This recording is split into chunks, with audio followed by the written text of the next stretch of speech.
In order to go far in the entertainment industry, you have to sacrifice something. So I sacrificed you. Explain that. Most people attack you because of me. Man, why you getting that platform? Well, most people don't like your audience at a certain level. That's true. That's why record labels won't let artists, because they don't like your audience. Your audience, depending on who it is, can make or break an entertainer just by trolling them. If you ask the wrong question, they look stupid on your platform. So I heard so many times, man, you and SayCheese TV got a great relationship, but y'all hurt each other. Yeah, you lost. It's people that won't come on this channel because of you. Yeah, and it's people feel like I've outgrown your audience. You've outgrown your audience. So it's just like when you become new into the entertainment world and they start telling you your flaws of your manager, so they can start managing and get you over here with this agency. So now, yeah, I sacrifice you. People don't know me and you were still in communication throughout the whole thing. Yeah. So now, nigga, it was, man, you have to be tried and tested. They do that on your job. Yeah. Nah, nigga, they want, am I willing to sacrifice things to go further? A lot of people were like, why did you continue to interview? Why didn't you A, B, C, and D? Like I said, I'm a student of the game. I'm gonna take everything in. I'm a man too. It's up to me to decide to do better. And then I'm saying, nigga, I ain't talking to you. I'm talking to the people that's listening. That's always listening, but you can't see them. Nigga, my agency would hate my agent, Eric Young, he would hate my SayCheese TV. Because I'm gonna say something that counts at least 10 shows, 3 shows, 5 shows. But you blamed me for that though. No, I don't blame you. You blamed SayCheese for that. You did. I blame the line of questions. Because that's more entertaining for the audience, not for the brand deals. So after I interview, I look up 3-4 months later, I see Vlad TV going to Tubi now. Yeah. He's taking all his shit going to Tubi. I'm saying shit. He know what I know.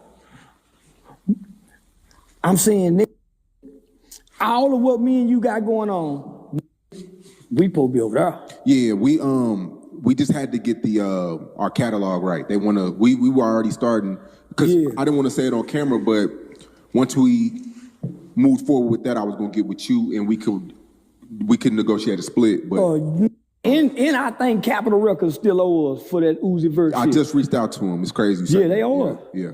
So I'm saying the knowledge I got now, I can't sit down with the audience that still want the old Charleston. So where you go? A bunch of new platforms. They stuck on the old. The troll in Charleston can't teach them about content creation. Man, he said, King Von. I've lost more, but gained 10 times more from learning how I lost it and why I lost it. Nobody's teaching black content creators a motherfucking thing. And they got a new cyber Jim Crow system set up. They got a new segregated racism set up for the internet world that can't be challenged in court just yet because we still so. They deliberately target you because you're a big platform and they seeing how much money you making off me shadow ban. They targeting you and every other major black platform that don't fit the category of a Joe Rogan. Well, it's hard for us to fit the category of a Joe Rogan because all of our subjects are in the language and the content is not so advertiser friendly because of our language. So For a whole year or 2 years, I'm saying, man, what's taking so long for YouTube to turn ours yellow? They deliberately picking on us. Well, how they beating us? We not reading the fine print. So now I started reading the fine print.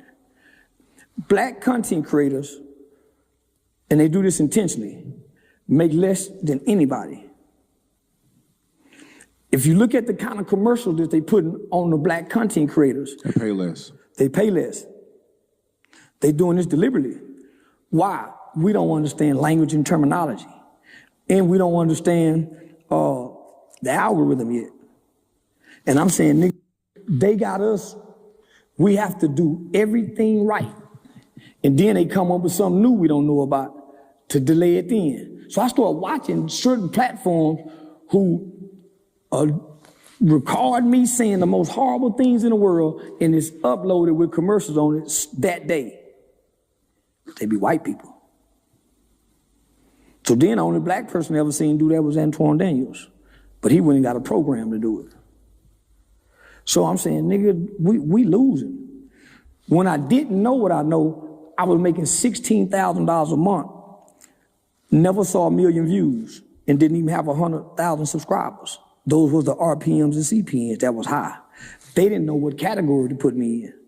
But because we got a criminal, a rapper, a pimp, the language is killing us. That's why, like, Hassan started coming up with terminologies like turn the lights off, TV off, rocket snap box. Yeah. Even the literacy part of it. So I'm saying, nigga, I can't be the only one seeing this and knowing this game. So I can't tell the audience that. I'm gonna talk to them. And I noticed they watch everything we do. Starting from when you post on Twitter, then they go to YouTube. But they watch you from Twitter backwards. They watch you from Twitter backwards. Because I'm just as big as on Twitter than I am on YouTube and from whoever the fake page was over there. So I was talking to them. I want to tell you, nigga, get out your feelings, nigga. Them feelings. Yeah.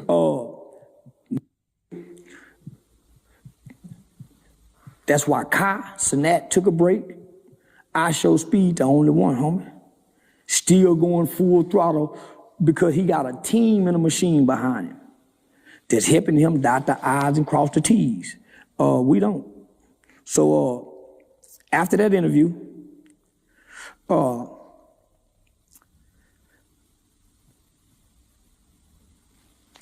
my calendar filled up from, we was already like in between February and March. It filled up to the end of the year to all the white comedy clubs that canceled me from Charlie Kirk. They want to know that you got it, that you get it. Did you submit? Yeah, I submit, y'all. Yeah, I work with gay people. I submit. But I got stipulations. Yeah, I got stipulations. So I sacrificed my SayCheese TV relationship before the world, and they said, well, y'all ain't got to kill him. You ain't got to kill him. We see you'll do it. Yeah, we see you'll do it. Come on. So now a lot of major platforms, because our audience don't help their audience, and everybody's going to IRL except us. Yeah, except us. The world will jump in front of a SayCheese TV camera, but it's in the closet.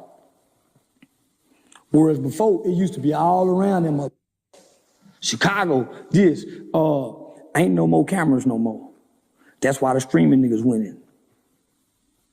Everybody went to the studio and pre-records, and now the new era is IRL, in real life. Motherfuckers want to see you get killed in real life. They want to see you get beat up in real life. They want to see it live. So now, I just said, it wasn't just you. It's a couple of platforms I had to go talk over everybody's head to. And this ain't about your audience. Nigga, get out your feelings. It's hurt me to see it. I noticed, not to change subject, I noticed Vlad and Boosie haven't been working. And people assume it's because you and Vlad had linked up at the fight. And that's why he's not doing interviews with Boosie. That has nothing to do with it? No, that has nothing to do with it. Boosie don't want to follow behind 6ix9ine after Vlad publicly said that I've paid him more than I've paid anybody. And of course, 6ix9ine go run with it. But nigga Boosie was the bread and butter, you know, for the black community in Vlad for a long time. So Boosie off his business opportunities for his street principles. I don't think Vlad is wrong for dealing with both. Me neither. But I don't think Vlad is wrong for paying 6ix9ine more than he paid Boosie. For the fact of who brings more value to this content world of views, clicks, engagements. Now you can't. Boosie good consistently. If 6ix9ine was on there consistently, he wouldn't be as good as Boosie. But nigga, that time that he did, fresh out of prison, he got something to say, and he's going through a rebranding process at the time before he's going back to jail. So that was all strategically done. When me and 6ix9ine done the 20 versus 2, that was strategically done. That's why I ain't have much to say, and it wasn't no girl on her I really liked. That's why I was just there to play Catman. So that was strategically done. So you think Boosie shouldn't be pocket watching, basically? Nah. That's natural though. Athletes do it. Well, this is a little further than pocket watching because you have a disdain for the pocket you watching. You have a disdain for it, for him. Boosie used to brag about that 40,000 per interview. If I'm asking you for 40, Sean, man, I want 10. I don't give a fuck you paid Rollo 30. You gave me what I asked for. I can't come back and say, man, you gave him 30. I need 15 now. I couldn't think 15 before him. I couldn't think past 10. So why I'm gonna go up? Because I saw that. That's called like a covet sin. You want it because he got it. You can't measure his value. Nigga 6ix9ine way more polarizing on Vlad than Boosie. Boosie's way more comical. But when you talk about a complete package of entertainment, you can't knock Rainbow her. Boosie's known to really stand on his beliefs. I mean, that's with anything. He doesn't really pick and choose on who's a rat. No, except T.I. T.I. did the same thing Gangsta did. Remember, he was mad at T.I. at first. Yeah. And didn't drop the album. You right. Standing on his principles. And then something happened where him and T.I. sat down, talked, hashed it out, and nigga Boosie came to an understanding. Nobody else gets to hash it out with Boosie to help him get an understanding, except Tip. So, nigga, you either street or you business. You can't straddle the fence.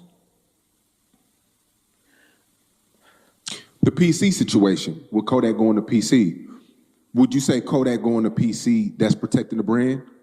Well, that's your lawyer saying, hey, so when I'm found guilty or whatever, say, Your Honor, we want to file an appeals bond.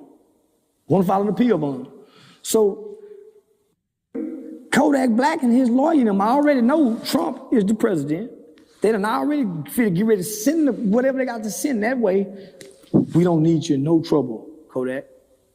Man, we need you to go in there, keep your head clean, walk a straight line. Well, Kodak can't do that because when he first got to jail, what he did, he had a fight. Yeah. A prison guard got hurt. The stuff he said about Lauren London, too. Yeah. The Crips were mad about that. Yeah, so, but this ain't about being scary. This is about, I got a presidential appeal for to go to the president. I got the kind of money that my lawyers already can pre-do this. So why would I go to the general population? From what I know, from people that's still in Angola, and a young brother by the name of Eric Brown, he's solid. Boosie wasn't in general population in Angola. He was on the death row side. So he wasn't in general population. Then when he got out, he still didn't come over there with C Murder them. So that's verified. So when Boosie went to jail, he had to get on his knees and pray, he say, and the Mexicans gave him something to eat. In a real jail, Mexicans can't take care of niggas. So what difference does it make if I'm a G and I want to go to the PC yard? What if I like punks? What if I like punks and want to lay with punks and run the punks over here? What if I don't want to have to fight y'all for y'all punks? Because the is not walking the PC yard. There's real, there's G sleep with men in prison. That's the other side of the coin that they're not telling us. To be a real, you have to be a homosexual or a bisexual. But you cannot be a heterosexual man in prison hollering, I'm a real nigga, and you're heterosexual. And you got to walk on your decisions and choices you made. You got to stand on this shit that you made with a little boy brain. You've been having a criminal record since you was 12, 13, since you had a little boy brain. Now you a grown man and you understand this. You know a real got to have sex in prison, and all real don't get the prison guards. Why do you think nobody talks about having sex in prison? Why they always tell you about it? There are some units let them niggas have condoms. Why you never hear who come home from prison have names of niggas? Me and Curtis were down there sleeping with them boys. They'll give you a mythical name, but they won't tell you they partners who running the set. They got some homeboys in there with some life sentences, been down there since the 80s. Nigga, they was in there when it was fun to rape. Everybody got raped in the 80s if you couldn't fight and you didn't run the building. So where are those stories? They always can tell you stories about, man, I heard it. I'm waiting for a nigga like Boosie to come teach the boys how to remain celibate in prison. When you start having those desires, that sensation and that impulse at 21 years old, 22 years old, and you a G nigga and you got 70 years, what do he do to maintain his heterosexual? When he started having thoughts about it, because he hearing it down there, he's seeing it in the shower. Now he's starting to see men that really look like women, and even the fat prison guards that 70 look good to him. But he can't fuck with her, he gotta fuck with the black sisters. They playing ain't. They getting they lick back from they baby daddies done missed. So it's all niggas ain't getting pussy in prison. Some niggas fucking other boys. So what do those real niggas tell us? They go to getting quiet. So you mean to tell me out of all the homeboys y'all know who been to prison, none of them have said, man, I fucked the boy? I've never had one of my partners say that, but they can tell me about the other partners who did. I only had one partner, homie, who got locked up at the age of 13 years old for 20 years. He had 20 years. He did the whole 20 years, and he went in a virgin. He was the only nigga, homie, that out of all my niggas, hundreds of niggas. He said, nah, look, man, I know you heard about it, nigga. I almost went there. He said, but I ain't do it, cuz. I swear I didn't. I almost went there. Tried to rape a Mexican. Caused a riot. So what do you tell the young brothers, nigga, when you get horny? Because you smoking the K2 down there, you taking all the drugs to make you relax. You nigga be on the wall, froze like that. Who getting them niggas booty when the cameras go off? Somebody. Because they can't move. They paralyzed. Nigga, you stuck like this with sick, this is a sick mental place. So I'm saying, nigga, Boosie, we talk about walking the yard. What about your homeboys? You know to kiss a boy down there. Everybody got somebody to click down there. So I'm saying, nigga, tell that story too. So if I don't want to see that, I'm going over here to the PC yard. But guess what they're not telling you? The PC yard just as dangerous. You got the niggas that used to be gangster niggas and killers that done snitch. You got the pedophiles, so the PC yard just as dangerous. I'm saying fuck walking that yard, fuck going to PC, tell on any motherfucking body you can tell on to get out. All they want to do is just get you to tell. They let Sammy the Bull go, nigga, he killed 30-something people because he told on John Gotti. They watch Whitey Bulger commit crimes. Nigga, they'll let you go if you tell.